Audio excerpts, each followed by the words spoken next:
quwwata illa billah. Shalatu wassalamu ala Rasulillah wa ala alihi wa sahbihi wa mawala.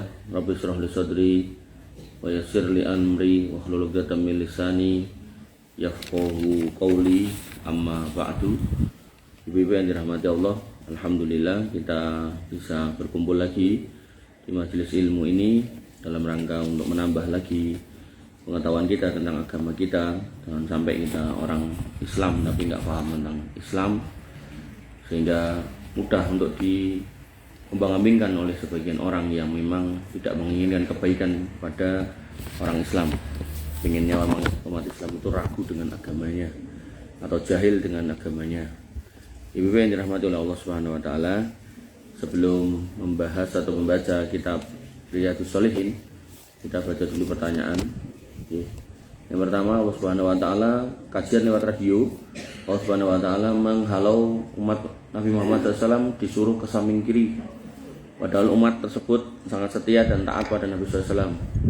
Apa yang menyebabkan Allah menghalau umat Nabi SAW ke samping kiri? Kalau bahasanya ke samping kiri-kiri saya nggak tahu nggih.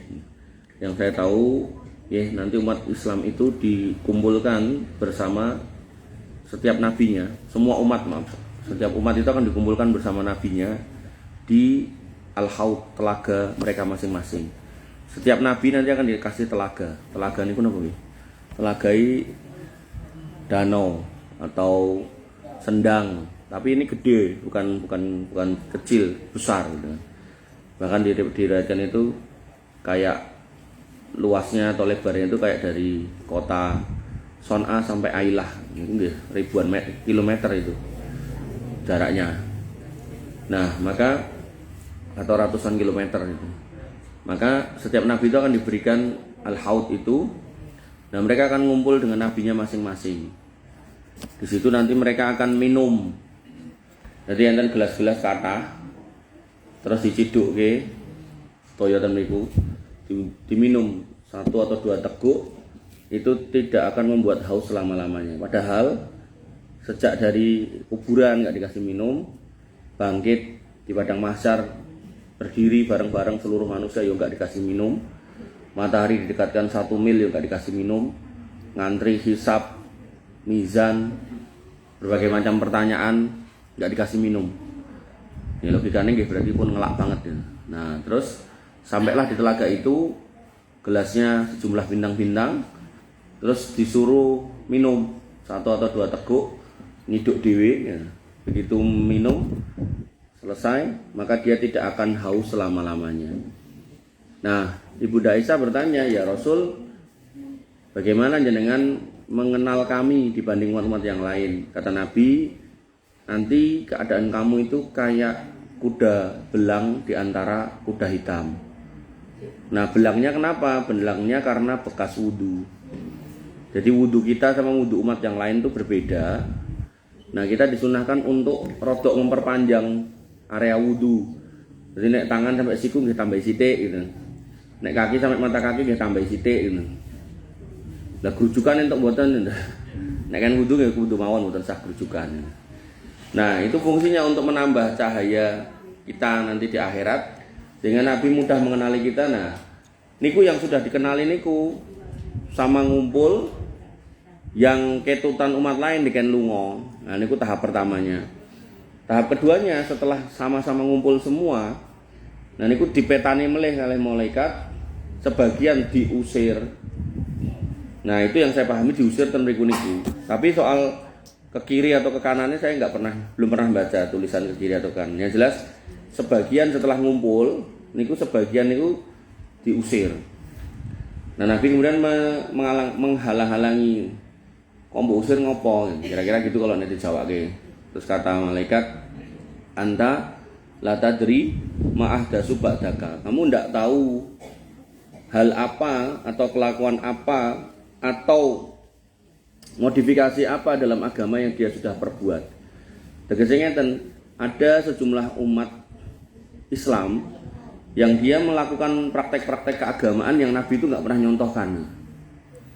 Nah, itu yang kemudian dikenal dengan fa inna syarrul umuri muhdatsatuha. Perkara yang paling jelek dalam agama itu yang diada-adakan.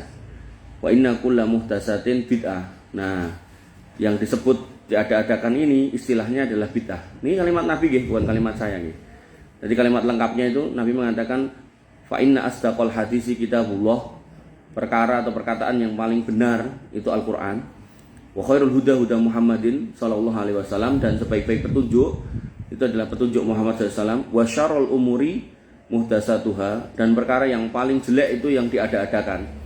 Enggak pernah dicontohkan tapi tiba-tiba ada. Wa inna kulla muhdatsatin bid'ah, bahwasanya semua yang diada-adakan itu namanya bid'ah. Wa inna kulla bid'atin dolalah, dan setiap yang disebut bid'ah itu sesat. Wa inna kulla dolalatin finnar, dan setiap yang sesat itu ke neraka. Nah, ini kalimat Nabi, bukan kalimat saya.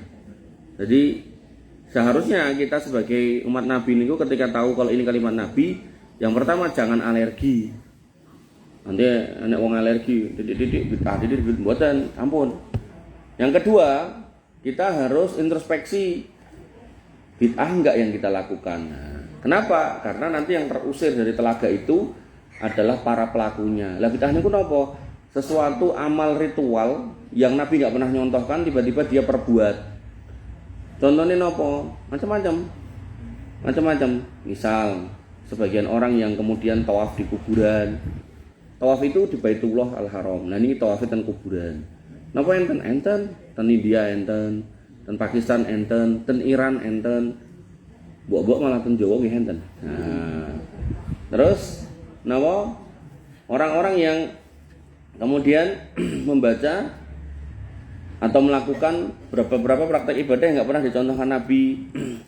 Misal dikir wirid ada gedek-gedek, enak sing gedeke ngewenengen, enak sing mantuk-mantuk, enak sing karo lunjak-lunjak, enak sing karo muter-muter, enak sing karo joget-joget, enak sing karo kaya kesurupan. Nah, itu yang mereka sebut sebagai thariqah. Nah, thariqah ini nggih, thariqah ini kalau jenengan mau nyari itu perbedaan mereka itu ada 1000 lebih. Jenengan mau nyari yang mana gitu? Sing mantuk-mantuk, gedek-gedek, mencolot-mencolot, muter-muter, joget-joget, nah yang mana? Sing megal-megal bokonge nggih enten. Dadi kula nganti heran kok enek kaya ngene gitu lho. Terus enten melih sing digawe model kaya bat nyamuk.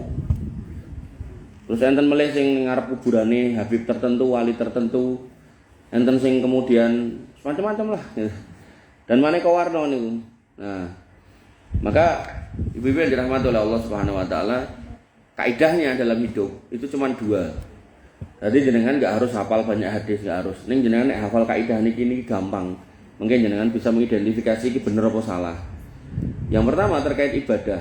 Ibadah niku yang saya maksud adalah sebuah amalan ritual dengan bacaan tertentu, tata cara tertentu, waktu tertentu, dan mungkin penunjukan tempat tertentu. Niki masuk kategori ibadah. Nah, kaidahnya al-aslu fil ibadah at-tahrim illa ma dalil ala wujubiha. Suatu ritual ibadah itu hukum asalnya tidak boleh sampai ada perintahnya. Pun jenengan aja nyocokin apa? Dikir-dikir ning kuburan. Nah, itu ibadah napa mboten? Ibadah. Kenapa? Bacaannya tertentu, tempatnya ditentukan tertentu. Ora tertentu, bosok. Nek ora tertentu coba dipindah ning pasar, gelem ra mereka? Enggak gelem to. Nah, itu sudah ditentukan, maka itu ibadah. Maka kaidahnya tanyakan dalilnya. Nek ada silakan, nek enggak ada stop. Satu niku. Nah, jenengan tinggal mempraktekkan dalam praktek-praktek yang lain. Nah, misal dikir ini, dikir itu, jumlahnya sekian-sekian. Nah, ibadah sama mboten? Ibadah. Kenapa? Bacaannya tertentu. Nah, kalau itu jenengan mempraktekkan, cari dalilnya. Ada, silakan, enggak ada stop. Nah, kemudian kaidah yang kedua, itu yang disebut dengan muamalah atau ibadah ghairu mahdhah. Muamalah itu semua perbuatan baik yang tidak ada ketentuan khususnya. Itu meliputi di situ pekerjaan, makanan, minuman, pakaian, termasuk sosial kita dengan manusia, urusan kita dengan manusia, itu muamalah namanya. Disebut juga ibadah ghairu mahdhah, disebut juga muamalah. Nah, kaidahnya hukum asalnya semua boleh. Al-aslu fil muamalah al-ibahah, boleh hukum asalnya. Kabeh entuk. Illa ma dalil ala tahrimiha, kecuali ada dalil yang melarangnya. Jadi kewaliane ibadah yang tadi. Tadi ibadah mahdhah, ini ibadah ghairu mahdhah. Ibadah mahdhah itu ritual, kaidahnya semua enggak boleh kecuali ada perintahnya. Ibadah non ritual atau muamalah semuanya boleh kecuali ada larangannya. Contoh, jenengan pengen dahar napa mawon entuk. Ku masalah entuk sampai ketemu larangannya. Contoh, misal mangan ketan entuk mboten? Entuk, enggak ada larangannya. Ketan terus dikei ragi dari tape, angsal to mboten? Angsal, enggak ada larangannya. Terus tapene disimpan setahun dadi bosok, entuk napa mboten? Mboten. Kenapa? Karena satu itu membahayakan kesehatan, yang kedua niku memabukkan. Contoh mulai ayam dibelah jadi daging, gitu. Terus digoreng, angsal napa mboten? Boleh. Kok ayame nggih sing beleh akeh tangone ra dikeki disimpen nganti bosok entuk napa mboten? Enggak boleh, karena itu membahayakan mari penyakit. Atau nggih padha-padha ayam ning mboten dibeleh, bulune dipluntir angsal napa mboten? Enggak boleh karena ada larangannya. Nah, maka nggih jenengan kalau urusan kayak gitu cari larangannya. Tapi kalau urusan agama ibadah cari perintahnya. Nah, dua kaidah niki nek jenengan emut-emut, jenengan eling-eling, jenengan pahami kanthi bener nganti meresap pun jenengan rasa bingung. Rasa bingung dadak ngapalke hadis iki. Ya bukan berarti enggak boleh nek jenengan sanggup ngapalke silakan. Tapi jenengan yang sepuh-sepuh maksake pengen ngapalke hadis Sahih Bukhari kan nggih napa. Nah, fokus ibadah mawon. Nah, sehingga nanti pas surah niku mengke enten doa napa Muharram. Nah, niku mantekoki dalile nek ora kan doa nek doa ibadah. Mengke enten salat awal tahun, salat Muharram. Nah, carane ngene wacanane iki. Niku udah jelas ibadah wong salat judule. Tanya dalilnya. Terus mungkin enten mulai poso Muharram. Nah, poso Muharram sing pripun? Nek poso Muharram konteke adalah 9 10 ada dalilnya jelas. Barangkali nanti ada poso tertentu di Muharram itu dengan tata cara tertentu, nek perlu nanti sahur kali bukone dengan menu tertentu. Nah, nek tentoke ngoten niku gampang tanya dalile.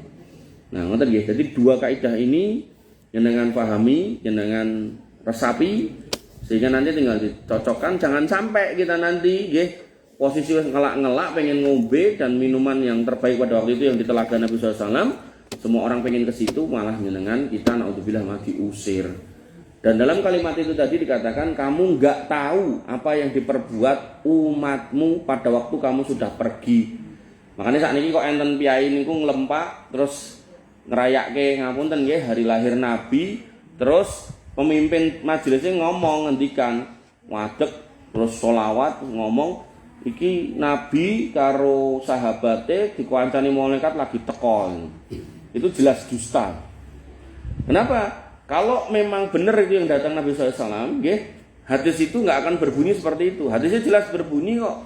Kalau kamu nggak tahu yang dilakukan umatmu setelah kamu pergi, menunjukkan Nabi itu nggak pernah marani majelis-majelis ngoten niku.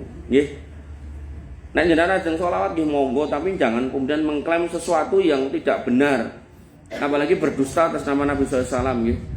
Bahkan Nabi SAW mengingatkan man kadzdzaba alayya muta'ammidan falyatabawa maq'adahu minan nar.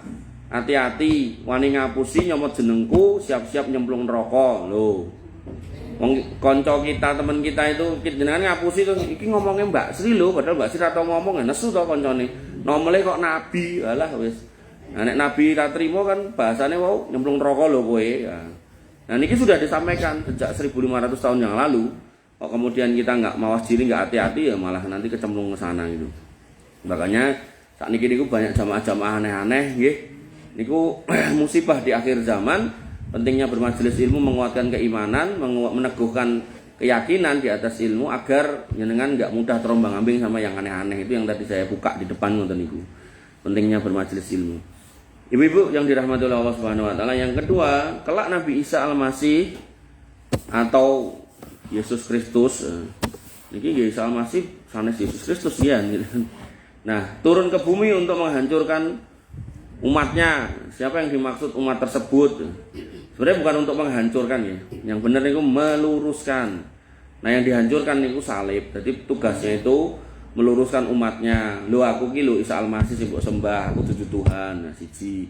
Sing keloro, yang kedua mematahkan salib-salib. Salib-salib niku sing gemantung niku didukke, sing gede-gede. Terus niku simbolis mboten sak donya mboten. Artinya harapannya dengan yang di situ di daerah Damaskus itu diluruskan, mengke semebar. Wah, sithik-sithik kabeh sak donya niku melu ngoten nggih. Nah, termasuk membunuh babi sebagai pertanda bahasanya ini dari dulu sampai hari kiamat itu diharamkan. Makanya saya selalu bercerita atau menyampaikan bahasanya agama samawi itu ada 3 agama yang pernah turun dari langit, yaitu Yahudi, Nasrani, Islam. Nah, Yahudi sejak pertama turun sampai hari ini, walaupun sudah disimpangkan di beberapa ajaran, termasuk prinsip akidah mereka sudah menyimpang, sampai hari ini tuh mereka mengharamkan babi. Dan Islam sejak pertama kali turun sampai hari ini, sampai hari kiamat itu mengharamkan babi. Lah yang tengah-tengah ini loh, Kristen ini loh malah kon mangan babi gitu kan. Makanya nggih, ketika saya contohkan tadi malam dan Baitur Rahman, ketika kita punya pengarep-arep anakku somben tak kon dadi pilot. Nah, misal pilot niku syaratnya kudu pinter matematika. Yo TK, SD, SMP, SMA kan belajar matematika sing kenceng. Harapannya nanti pas kuliah bisa keterima di sekolah penerbangan kan ngoten. Tapi nek ora tau diajari matematika atau bahkan dia nggak bisa matematika atau pelajaran yang paling jauh dari matematika kok dipaksa jadi pilot, ya nggak bisa. Pertama mungkin nggak bisa masuk, atau nek untune didit iso bayar, iso mlebu mungkin iso metu gitu kan. Maksudnya betul lulus gitu, di DO gitu kan. Nah, maka dalam konteks niki nggih Yahudi mengharamkan babi, Islam mengharamkan babi, kok sing tengah orang. Nah, ini jane nek opo gitu loh. Makanya sebenarnya hukum asalnya mereka juga mengharamkan babi, tapi begitu dakwahnya di Yerusalem nggak diterima, mereka kemudian keluar dari Yerusalem, kemudian pindah ke Yunani. Lah di Yunani itu terjadi negosiasi. Aku nek melu kowe lah, kowe ora entuk mangan babi. Entuk, kuwi pengajaran Yahudi, kan kowe ora Yahudi, kowe Nasrani. Makanlah babi mereka. Dan sampai hari ini. Makanya niku ten YouTube niku enten pendeta sinten niku Esau napa sinten niku. Nah niku Esra napa sinten niku itu ketika ditanya, nggih Kristen itu bukankah menjalankan ritual Yahudi? Iya, Kristen adalah kelanjutan Yahudi. Ya, berarti harusnya nggak boleh makan babi. Nah itu ndak loh, kan wong pukil jenenge. Artinya kalau memang itu kelanjutan, ya harusnya ya sak panganane gitu loh. Nah inilah yang kemudian dalam Islam itu kita dilarang untuk mengambil sebagian dan membuang sebagian gitu kan. Mengambil yang ayat-ayat yang disenengi, ayat-ayat sing ra disenengi digua gitu. Makanya nek misal ngapunten nggih, jenengan dipamiti kali garwane, Bu aku meh kawin meneh gitu kan. Tekoki, Pak salat mirung tertib lho. Lah kan kawin meneh ya sunah, lah salat malah wajib gitu kan. Dadi aja mung mbok waca ayat sing kuwi Pak, ayat salat lho, ayat ngekeki nafkah ning bojo lho, ayat kemudian berbuat adil lho, ayat kemudian kuwi akeh lho Pak PR-e gitu kan. Wis pokoke aku meh kene ngono. Nah nek niku pun wilayah jenengan monggo lah gitu. Nah artinya Ibu yang dirahmati oleh Allah Subhanahu wa taala nggih, maka dalam konteks niki yang benar adalah menghancurkan salib bukan umatnya. Umatnya kalau diluruskan nggih manut. Nah nanti yang nggak mau lurus ikut dajjal. Nah ikut dajjal akhirnya nanti ketemu. Mereka yang lurus bersama dengan Isa Al-Masih, yang nggak lurus ya bersama dajjal. Kemudian yang ketiga, masih kajian lewat radio. Ustaznya bilang orang muslim yang sudah istiqomah menjalankan puasa sunnah Daud sudah dicukupkan, tidak usah puasa sunnah lainnya. Ini maksudnya ngeten, dengan buatan bingung. Jadi Nabi itu mengatakan sebaik-baik puasa itu puasa Nabi Daud, sebaik-baik sholatnya Nabi Daud. Puasa Nabi Daud itu sehari puasa sehari ndak. Sholat Nabi Daud itu bangun di sepertiga malam terakhir, ya, karena sepertiga malam terakhir itu Allah turun ke langit dunia dan mengatakan sapa sing njaluk ngapura tak ngapura, sing njaluk tak kabulke, yang berdoa tak kabulkan, yang meminta tak beri, ya, 3 hal itu. Nah sehingga dalam konteks puasanya, ya, dikatakan karena dikatakan sebaik-baik atau puasa sunnah terbaik, ya, berarti sebagian ulama berpendapat cukupkan di situ. Nah hikmahnya sebenarnya itu ben mboten jenengan bingung. Misal nih bingung piye Mas? Ini kok contoh nih. Misal jenengan pengen Daud plus Senin Kemis. Senin misal mulai Senin poso. Niku Selasa poso napa mboten? Mboten. Rebo poso. Lah nek jenengan yo pengen Senin Kemis, kudune Kemis iki poso. Ning kan jenengan yo Daud, berarti kudune Kemis kan mboten. Nah, makanya ben ora bingung nek jenengan mau kondisi yang kayak gitu mending poso Daud mawon. Jadi Senin poso, Selasa mboten, Rebo poso, Kamis mboten, Jumat poso, Setu mboten, terus Ahad poso, Senin mboten, Rebo poso. Oh, salah. Katekke ternyata. Selasa poso, Rebo mboten, Kamis poso. Nah, ngoten. Dadi niki ya tetep ketemu Senin Kamis sing mboten ben Minggu ketemune ngoten lho. Nggih. Jadi itu ben mboten bingung. Nah, ngoten mawon jane. Tapi nek jenengan ora pokoke anggere Senin Kamis ya poso, Daud ya poso. Aku ora bingung ya, monggo. Tapi mesti hitungannya mesti geseh niku mengke gitu kan. Nah, terus Rien. Pertanyaannya, apa kesimpulannya puasa sunnah Daud dan berapa lamanya bisa dikatakan kategori istiqomah? Nggih, kalau kesimpulannya tadi dikatakan puasa yang paling baik nih. Kemudian dikategorikan istiqomah ya kalau jenengan bisa terus-terusan. Terus-terusan ya berarti sebulan penuh. Kemudian lanjut bulan kedua, lanjut bulan ketiga gitu kan. Nah, itu berarti istiqomah. Tapi nek puasa Daud mung seminggu baru kuwi terus ra tau, niku mboten istiqomah. Istiqomah niku ngeten lho. Adwamuha wa in qalla kata Nabi. Khairul a'mali ahabbul a'mali indallah. Amal yang paling dicintai oleh Allah itu adwamuha wa in qalla, sing ajeg senajan sithik. Nah, kalau kemudian konteke puasa Daud nggih terus berarti sithik ning terus ngoten. Kemudian yang kedua, apa definisinya puasa sunnah Daud? Ya tadi sehari puasa sehari ndak. Kemudian yang keempat, wah ini angel nih. Takdir ada 4 macam. Saya masih ingat salah satunya takdir yang tercatat di Lauhul Mahfuz. Apa nih tulisannya? Ya Leni, ya, apa nama tulisannya apa nih? Yang bisa berubah gitu. Ngarepe niki apa tulisan niki? Dalam kurung ya Leni. Ya Leni ya apa? Napa niki, Mbak? Kan maca. Tulisannya jane apik ning ra iso diwaca. Kayak ana sing nulis toh.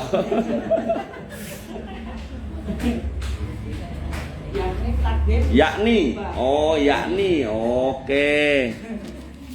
Yakni. Takdir ada 4 macam. Saya masih ingat salah satunya takdir yang tercatat di Lauhul Mahfuz dalam kurung yakni takdir bisa berubah. Mohon dijelaskan dari uraian yang dimaksud takdir bisa berubah. Nah, terus ngeten, Lauhul Mahfuz itu justru takdirnya nggak bisa dirubah. Sudah tertulis 50.000 tahun sebelum Allah menciptakan segala sesuatu. Yang diciptakan pertama kali itu pena. Pena begitu diciptakan, penane pripun bentuknya buatan mudeng kolam niku. Terus gede apa nggih buatan mudeng. Kemudian Allah berfirman, "Uktub." Tulisan penane niku nggih saged nyauri, "Ma aktub." Apa yang aku tulis? Kata Allah, "Uktub kulla syai'in." Tuliskan semuanya, segala sesuatu. Min awali khalaqah, dari awal penciptaan sampai hari kiamat. Nulis dhewe, seret. Nah, semua itu lauh itu lembaran-lembaran, mahfud itu yang terjaga. Nah, lembaran-lembaran itu tersimpan di sebelahnya Allah di langit ketujuh sana. Nah, itu enggak berubah. Nah, baru kemudian nanti ada takdir tahunan yang diturunkan, kemudian ada takdir harian. Nah, berubahnya takdir seseorang niku nggih ben tertulis ning Lauhul Mahfuz nek niku berubah. Misal pripun?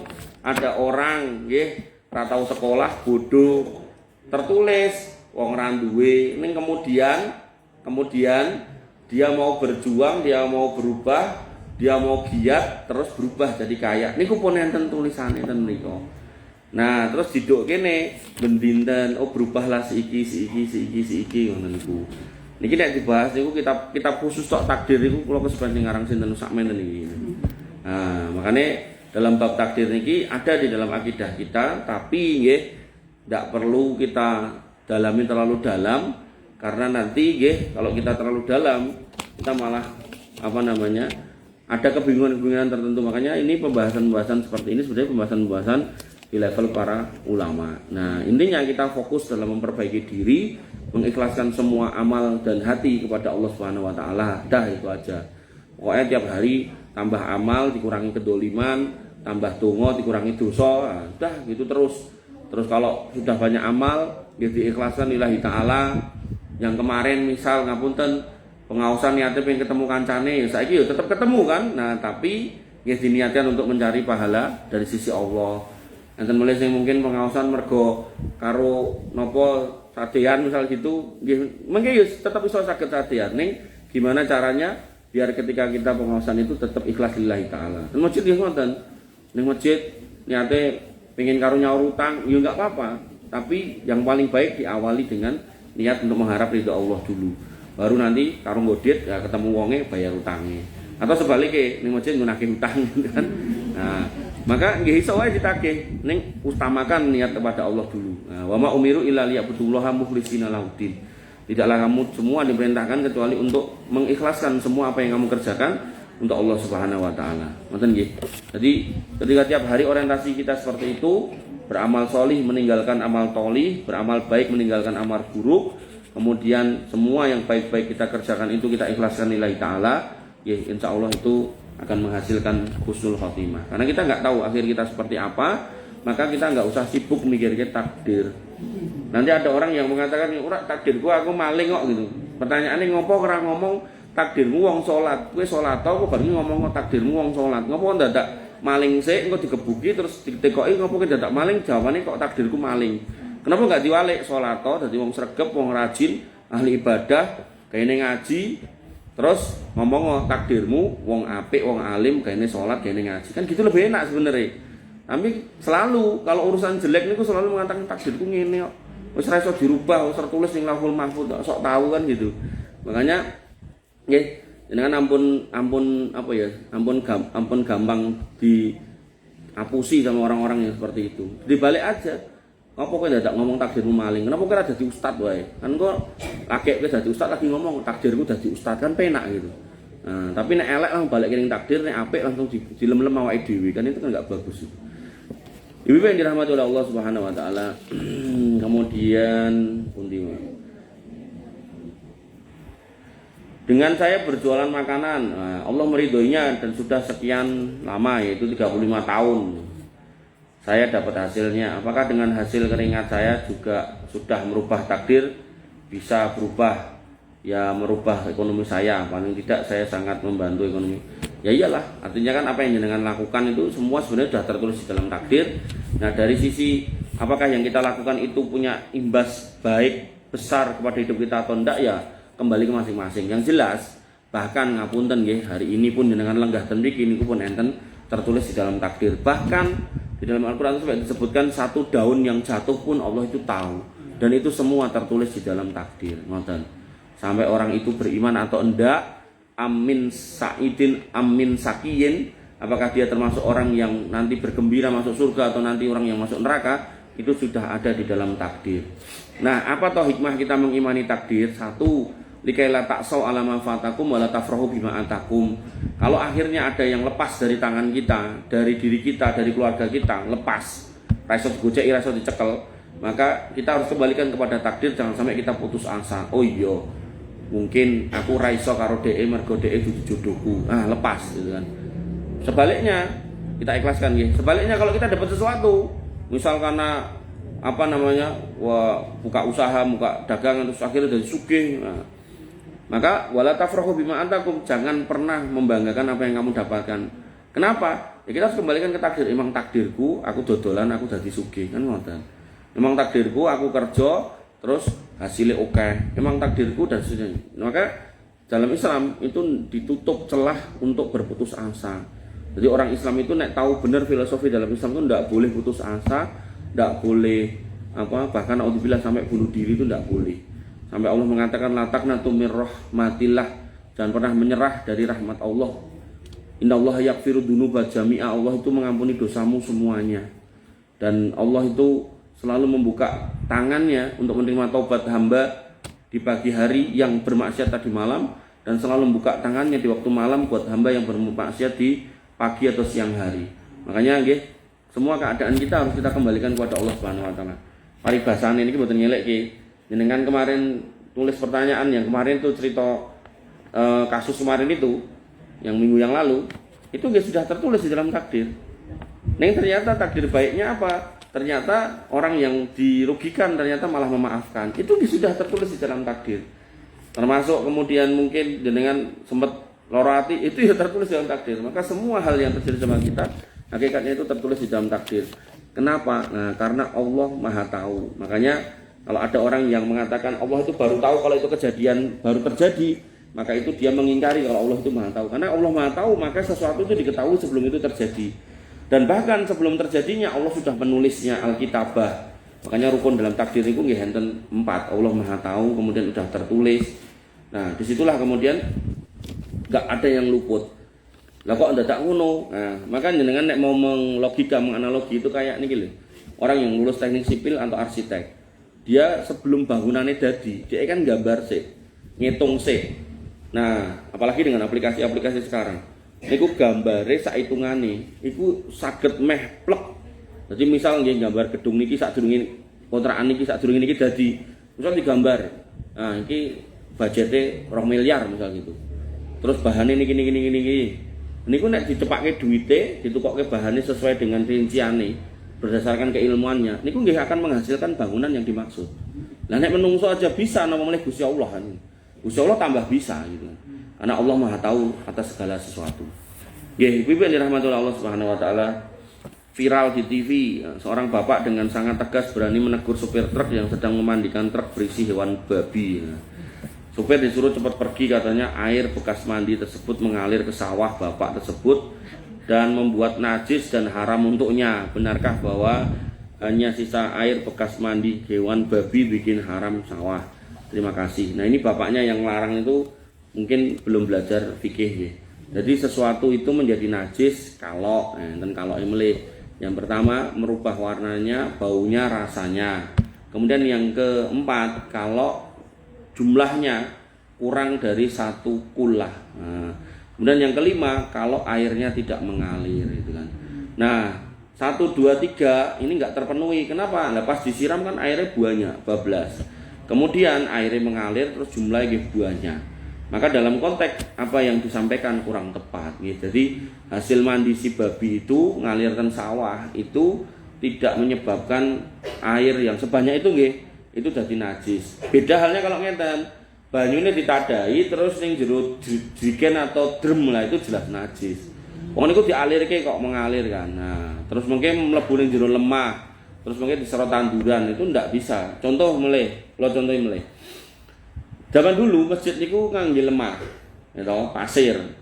Nah, ada orang Badui tiba-tiba mlebu masjid ngatar, pipis gitu loh. Sahabat anyel pengen kebuki. Tapi Nabi punya metodologi dakwah.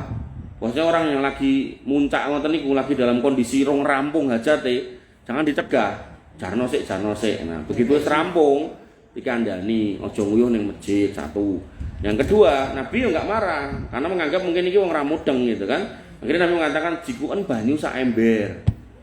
Ya napa? Nggih ngrujuk, digrucuklah itu pipisnya itu yang di atas pasir di dalam Masjid Nabawi, digrucuk dhuwure, najisnya berarti kan mandap. Nah, itu sudah dianggap bersih. Nah, tapi rumus ini jangan dipakai nek masjid jenengan nganggo keramik. Enek sing pipis sing nggon keramik cukup banyu sak ember digrucuk ya tambah rata gitu kan. Ngoten nggih. Nah, sehingga air yang di permukaan tanah kalau itu pun ada najisnya nek sudah kena banyu udan otomatis bisa kesentor ke kanan, ke kiri atau ke bawah, itu sudah hilang najisnya. Selama baunya sudah enggak ada. Paribasane ngeten, kok enten piyai BAB, nah, gedang gorengnya tesih enten mboten disingkirke. Mbok kodanan tapi niku kotorane masih ada ya tetep najis niku. Pramila nek salat Id niku wonten lapangan, pami lapangan nggih. Nah niku harusnya panitia niku selain ngekeki tondo soft, niku dicek ada enggak bau pipis, ada enggak kotoran. Nek kados sing ten tipes ten mergi niku sing paling aman jane lho, jane niki saran kula. Panitia niku nepun damkar, celuke damkar semprot ke ujung tekan ujung. Jadi untuk menghilangkan semua bau-bau niku kadang sok-sok lho, sok-sok. Piyai-piyai yang ngapunten kan sok-sok enten piyai-piyai sing tilem ten pinggir-pinggir toko niku to. Nah niku sok-sok nek pipis ya sak-sak yok gitu. Nah, maka gen nggo ngilangi was-was niku lho, kedahe niku disemprot celuke damkar niku. Mungkin 1 atau 2 mobilnya itu cukup semprot, serot gitu kan. Nah, jadi sesuk pun aman itu. Dengan catatan nek dalu enten sing jaga ben sing tilem ten pinggir toko niku mboten pipis sak-sake ngoten lho. Nah, niku mawon. Niku nggih saran. Kemudian pundi meleh niki? Oh, terima kasih sudah. Nggih pun nggih. Ibu-ibu yang dirahmati oleh Allah Subhanahu wa taala. Kita lanjutkan ke kitabnya. Nomor 1842. An Salman, dari Salman Al-Farisi, orang Persia. Farisi niku Persia nggih. Jadi jenengan nek menamakan putrane Farisi niku nggih harus ngerti Farisi ki apa. Nek kudu wong Persia kok dijenenge Farisi klentu nggih. Nek jenengan putrane jenengan lahir ten Tipes, jangan harusnya mboten Farisi. Salman Al-Tipesi ya ngoten jane. Nek Farisi wong Persia mriko, kecuali ten mriki enten nama dusun Paris atau Persia lah monggo lah. Radhiyallahu an min qaulih, dari dia bercerita qala la takunanna in istata'ta awwala mayyat hulul suq. Nek bisa, nek mampu, nek sanggup, jangan jadi orang yang pertama mlebu pasar. Nah, wala akhira may yakhruju minha. Nek bisa juga jangan jadi orang yang terakhir keluar dari pasar. Kenapa? Fa innaha ma'rakatus syaiton. Pasar kuwi tempat berkelahinya, berantemnya, berperangnya syaiton. Jadi setan-setan nek ketemu ten niku ramu gojekan, wah, mungkin yo padu ngoten niku. Nah, ning jenengan mboten ningali. Nah, kenapa kok padu? Rebutan. Nah, rebutan sinten? Menungso sing ngancani. Aku wae, aku wae. Lah kowe meh ngajari apa? Tak ajari ngapusi timbangan. Lah kowe meh tak ajari gen kawin meneh. Makane ten pasar niku sosok enten ibu-ibu niku bojone loro gitu kan. Siji ning pasar kono, siji ning omahe dhek gitu kan. Nah, sosok wonten niku kula ping pira ngoten niteni enten piyai-piyai ngoten niku. Wa biha yansibu rayatahu, dan di situ mereka menancapkan benderanya. Nek nancap ke bendera niku nggih tondo, iki lho wilayahku. Iki bakul daging iki wilayahku. Engko dhek dodolan daging sing ora diucapke bismillah. Engko bakul beras iki wilayahku. Engko dhek dodolan beras sing apa kecampur sing elek-elek atau mungkin beras sing sudah kehujanan dan seterusnya gitu kan. Dan macam-macam, atau mungkin dia nanti mencurangi timbangan dan seterusnya. Kemudian warawahu al-Barqani fi sahihihi, dan diriwayatkan dari al-Barqani dalam kitab sahihnya an Salman, dari Salman juga, beliau berkata qala Rasulullah SAW bersabda la takun awwala may yadkhulul suq, jangan kamu jadi orang yang pertama masuk pasar, wala akhiru man yakhruju minha, dan jangan jadi yang terakhir masuk di dalamnya, fiha bados syaitanu wa farroho, karena disitulah setan itu bado itu ngendok. Nah, setan itu ngendok, wa farroho niku napa beranak pinak niku lho. Jadi cara enten rumah sakit ibu dan anak, nah niku setan niku ten niku. Nah kok niki enten ngendok barang gitu kan. Nah, jenengan terus bayangke iki berarti hubungannya ning endi? Nah, di tempat lain. Nah, di mana? Mungkin di lubang-lubang, mungkin di gua-gua, mungkin di hutan-hutan yang gelap gitu kan. Nah, begitu pengen lahiran, pengen babaran, melayu ten pasar. Disitulah rumah bersalinnya syaiton. Ngoten. Nah, jadi jenengan nggih jangan menjadi orang yang pertama masuk pasar, jangan menjadi yang terakhir masuk pasar. Pripun? Keluar pripun maksudnya? Oh, nggih. Oh, yang terakhir. Oh ya, pertama masuk pasar, kemudian yang terakhir, yang pertama keluar dari pasar, yang terakhir keluar dari pasar. Nyeri lah pokoknya. Kemudian yang kandungannya yang pertama tidak tergesa-gesa masuk ke tempat yang membuat lalai dari Allah seperti pasar. Karena di dalamnya banyak terdapat hal yang dapat merusak sebagaimana dijelaskan dalam hadis di atas. Merusak keimanan, merusak akhlak, merusak muamalah, gitu kan. Kemudian yang kedua, larangan berada di pasar dalam waktu yang lama tanpa adanya kepentingan, karena hal itu dapat menyebabkan timbulnya kerusakan dan kemungkaran. Jadi memang jenengan itu sudah niat pengen belanja, mang bawa daftar belanjaan kali duite. Pun fokus ten mriku begitu entuk gek ndang mulih. Mboten usah kesuwen dadak jagongan, dadak rapat ten mriku gitu kan. Nah, piye no Mas? Lah wong aku dodol ning kono. Nah, niki trik nih atau nasihat atau saran buat jenengan yang jualan di pasar. Niku nggih, pasar niku sambil jenengan dodolan niku mang nyetel murotal. Khususnya surat Al-Baqarah. Ngoten. Aja malah nyetel Deni Caknan dan kawan-kawan. Malah setan nglumpuk teng jenengan mungkin. Yang ketiga, di sini menerangkan pula tentang tempat-tempat yang dicintai syaitan. Di sanalah setan menancapkan bendera untuk menghasut dan menyuruh melakukan perbuatan keji dan mungkar. Jadi bedanya keji dan mungkar, keji itu nggih orangnya merasa ini ki penuh kenikmatan dan tidak membuat kerusakan di orang lain. Tapi nek mungkar itu membuat kerusakan di orang lain, orangnya juga merasa seneng. Contohnya nek keji niku ngapunten nggih zina.